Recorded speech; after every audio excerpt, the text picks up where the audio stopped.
Dasar ekonomi baru bermula tahun 70, tamat tahun 90. Dasar ekonomi baru dilancarkan selepas 13 Mei untuk membantu orang Melayu catch up. Sebab masa 13 Mei dulu, orang Melayu dia punya economic wealth 1%. Maknanya orang Melayu memiliki hanya 1% dari kekayaan Malaysia. 1%. Matlamat dasar ekonomi baru is not menaikkan taraf ekonomi orang Melayu kepada 30% dari 1%. Pada tahun 90, Tun Ghaffar Baber mengumum, Tun Ghaffar Baber tahun 90 dia timbalan Perdana Menteri.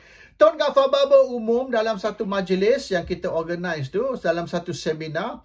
Tun Ghaffar kata orang Melayu selepas 20 tahun hanya mencapai 3%. Dari 1% masa 13 Mei, hari ini tamat DEB tahun 90, 3%. Padahal sasaran kita 30%, target kita 30%. Di mana kita gagal? Gagal dari segi pelaksanaan, kelemahan-kelemahan kerajaan. Ini Ghaffar cakap. So kita jauh short of target kita 30%. Tapi dasar ekonomi, dan Mahathir kata, tapi dasar ekonomi baru kena ditamatkan. Orang Melayu dapat 1% ke atau sekarang 3%, tak mencapai 30%, dasar ekonomi baru perlu ditamatkan. Kita orang terduduk. No! You said 30%, it's only 3%. Kita sudah janji orang Cina, orang India, bahawasanya dasar ekonomi baru hanya untuk 20 tahun. Selepas 20 tahun akan tamat dan 20 tahun sudah sampai hari ini. So we objected. 91 Anwar, Finance Minister. Okay? Fine. 91 Anwar jadi Finance Minister. Tarikh yang sepatutnya dasar ekonomi baru tamat. So Anwar, sebagai Menteri Kewangan, apa rancangan awak untuk dasar ekonomi baru? Adakah dasar ekonomi baru ini akan ditamatkan? Atau kita akan ada dasar ekonomi baru 2.0? Baru ya? Anwar tak jawab. So perjuangan you untuk apa ni? Dulu kata untuk you nak tubuhkan Darul Islam. Now no more Darul Islam. You nak tubuhkan Darul Melayu. Tapi orang Melayu, kalau ekonomi dia lemah, macam mana orang Melayu nak tubuhkan Darul Melayu? Akhirnya orang bukan Melayu kontrol ekonomi. You will become Darul Singapore. Seumpama Singapore. It's your duty. So, bila Anwar tak bertindak, Anwar tidak menjelaskan, maka kita organize Kongres Ekonomi Bumiputra. We organize Kongres Ekonomi Bumiputra untuk membincang kedudukan orang Melayu, ekonomi orang Melayu, masa depan orang Melayu, apa perlu diorang buat untuk menentukan the Malays have a future and Malays, orang Melayu tidak akan jadi hamba di negara sendiri. What are you with? So kita nak bincang tu. Bila kita umum, kita akan adakan Kongres Ekonomi Bumiputra, kita terima panggilan dari Ahmad Saji. Ahmad Saji semasa tu Ketua Setiausaha Negara. Okey, KSN. Dia kata nak jumpa Ahli Jawatankuasa Dewan Perniagaan Melayu Malaysia atas arahan Mahathir. So kita pergi pejabat Ahmad Saji. Dan masa tu dekat belakang Bank Negara lah. Belum lagi pindah Putrajaya lah. So kita pergi pejabat, dia kata orang nak organize Kongres Ekonomi Bumiputra ni. So Mahathir suruh bincang dengan orang. Kerajaan akan menganjurnya. Tapi you akan dijemput. Hello. We are the organizers. Now kerajaan ambil alih sebagai organizer. We just become the invited guests. Yes, itu arahan Mahathir. Okay. Who can argue with Mahathir? Ringkas cerita, government hijack kita punya Kongres. Dan ambil alih Dan kita ni hanya menjadi peserta atau dijemput hadir. That's all. We are not in charge anymore. Alright? Tapi kita akan jemput orang Cina, orang India dan semua kaum lain. Termasuk parti politik macam MCA, MIC, Gerakan dan macam-macam lagi. Kongres ekonomi apa benda ni?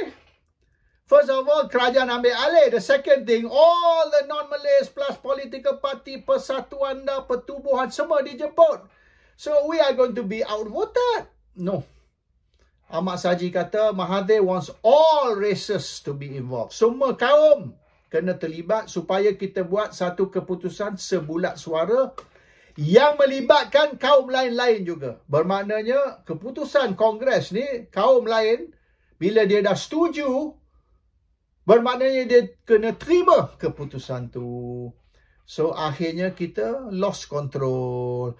And masa kita di dalam Kongres tu, menteri dihantar sebagai wakil is Sanusi Junid, Rafidah Aziz, Anwar Ibrahim. Tiga. Dalam kita berbahas isu-isu penting tentang ekonomi orang Melayu masa depan, Anwar dengan Rafidah bertekak. They were quarreling on stage. Dia orang duduk atas pentas on the stage. Ya. Kita semua duduk kat bawah, termasuk orang Cina, orang India, orang MCA, orang MIC, semua. Orang bukan Melayu semua. And we have Anwar and Rafidah bertekak, menjerit on the stage, scolding each other. Dia tak setuju. Anwar did not agree with Rafidah's proposal. Rafidah pun, she's equally degil lah. Kalau you kenal dia, you tahulah dia ni pun kepala batu juga. So in the end, di dalam UMNO sendiri pun, dia orang tak setuju. So kita went over to Sanusi. We told Sanusi, boss, you have to save the day. Kita nak masuk usul 20 perkara, 20-point memorandum. Sanusi kata, no, government dah ada memorandum. Kita guna memorandum government. I said, we don't like memorandum government sebab memorandum government ni tidak jelas. What's your master plan? What's your game plan? Apa you nak buat ni untuk selamatkan ekonomi orang Melayu? Tak jelas. So, kita nak bentang kita punya memorandum 20 perkara. 20-point memorandum. Sanusi kata, no. I kata, boss, please. I beg you. You budak college, saya budak college. Okay? From a college boy to a college boy.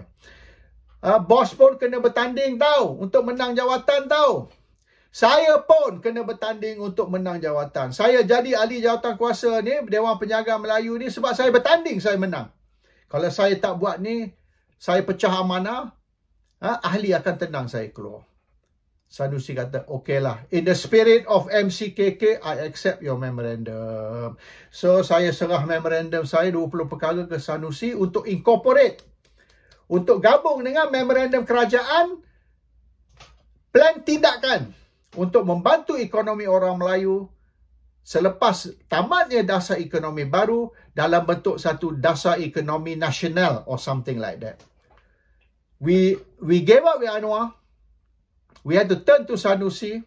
Sanusi bantu kita. So I remain friends with Sanusi sampai dia mati tau. Sanusi dah arwah dah actually. I still kept in touch. Bila I dengar dia sakit, I send him WhatsApp. Dekat bangsa dia kan, I send him WhatsApp. Hello boss, I hope you get well. And Sanusi reply, dia kata, coming from you, this is very special. So dia mari Manchester 3 kali dia jumpa saya. Makan kat rumah saya dan sebagainya. Sanusi really jiwa Melayu very strong, I tell you. Actually, Sanusi should have been the Prime Minister, if you ask me lah. He should have been the Prime Minister. Dia Menteri Besar Kedah lah kan.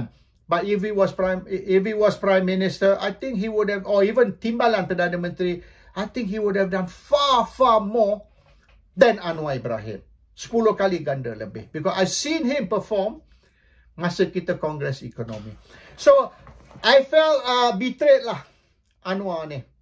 Isu dia jatuh kat fire, satu isu. Isu dia dapat duit dari Magnum, satu isu. Tapi yang lebih penting sebagai Menteri Kewangan, dia ada kuasa, dia ada power, dia tidak bertindak untuk mengeluarkan satu rancangan bagus, a plan to help the Malays. So sampai hari ini, kerana Anwar gagal sebagai sebagai Menteri Kewangan Dan oleh kerana Anwar tidak keluar dengan satu dasar ekonomi baru 2.0 atau dasar ekonomi nasional yang boleh replace, mengganti dasar ekonomi yang sudah tamat, maka nasib orang Melayu masih terapung. We are still floating tau, orang Melayu. Until today.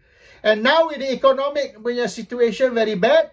And next year, tahun depan, the world economy is going to suffer. World, global. Tengoklah Malaysia berlaku apa. Tengoklah tahun depan. Apabila global economic situation jadi teruk, Malaysia ni nyawa ikan. Breathe, cannot breathe. You see lah next year. And this is all because we did not, when we had power, masa kita berkuasa, masa Anwar dulu berkuasa, dia tidak bertindak dengan kuasa yang dia ada. Dia sibuk tahun 91, dia sibuk dengan rancangan 2 tahun nak jatuhkan Ghaffar. Itu je. Fokus dia nak jatuhkan Ghaffar. So selama 2 tahun dia duduk fokus just nak jatuhkan Ghaffar tahun 93. Sementara tu nyawa orang Melayu dia tidak kisah, dia tidak jaga. That's why I left.